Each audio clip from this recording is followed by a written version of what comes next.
থাকে তো তাহলে মানে ওই বাগান রাবার বাগানে মানে লার্কি আনতাম গেছে যে তো আনতাম গেছে তারা দুজন আসলো দুইজনে তো তারা বলে লার্কিটা মাথাত করে মানে আনতে আছে তো পরের দিবেন মানে লোকও আসলো পিছর দিকে তারা মানে মই দূরাইতে আছে তারপরে আমার পরিবারে যায় মানে তারপরে আমার পরিবারে যাইয়া খালি মুখ মানে গায়ে মারছি আর পিছন দিকে গিয়া আমি এটা জানি।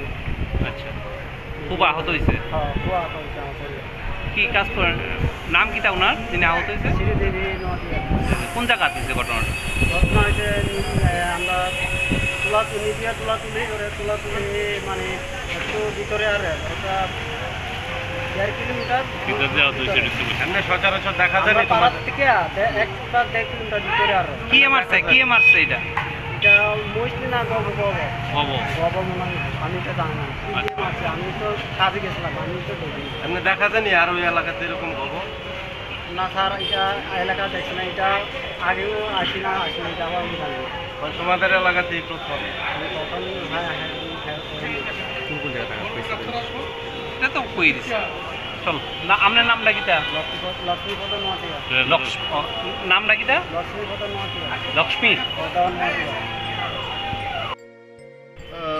তৃষ্ণা অভয়ারণ্য থেকে একটা বাইসন এটা বেরিয়ে এসে এক মহিলাকে আক্রমণ করেছে। মহিলার নাম শ্রীদেবী নওয়াতি।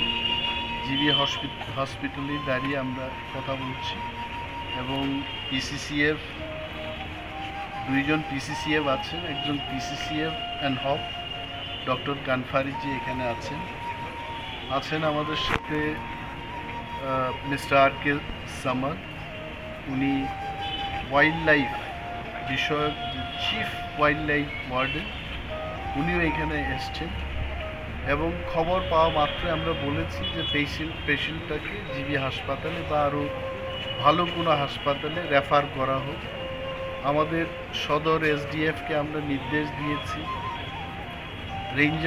রেঞ্জ অফিসারকে নির্দেশ দিয়েছি যে রুগীর যারা ফ্যামিলি মেম্বার্স আছেন বা রুগীর সাথে ডাক্তারদের সাথে যোগাযোগ করার জন্য সমস্ত ব্যবস্থাপনা গ্রহণ করার জন্য নির্দেশ দিয়ে পরবর্তী সময় আমি ওয়াই থেকে এলাম এবং স্ট্রেট এসে হসপিটালে এই পেশেন্ট পার্টির সাথে কথা বললাম।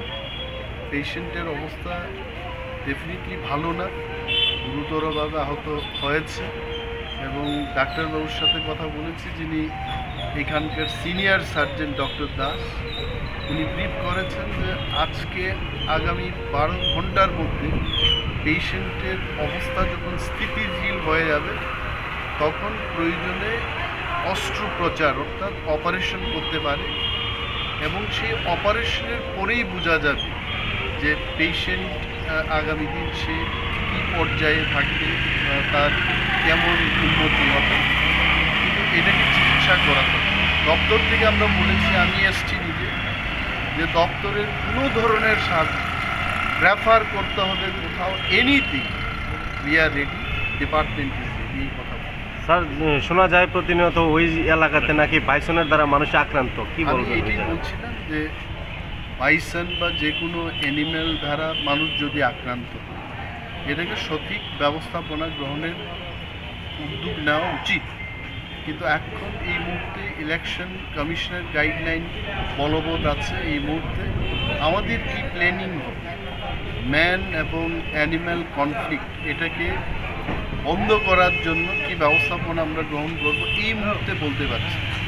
তবে এইটুকু বলতে পারি, দপ্তর এবং ministry will take very good decision, firm decision, good implementation হবে। তবে কীভাবে হবে, কী পর্যায়ে হবে, 4 তারিখ জুন ইলেকশনের রেজাল্ট বেরিয়ে এসে যখন মডেল কোড অফ কন্ডাক্ট উঠে যাবে তখন দপ্তর থেকে আমরা সাংবাদিকদের ডেকে আমরা আমাদের নেক্সট পরিকল্পনা কী হবে সেটা।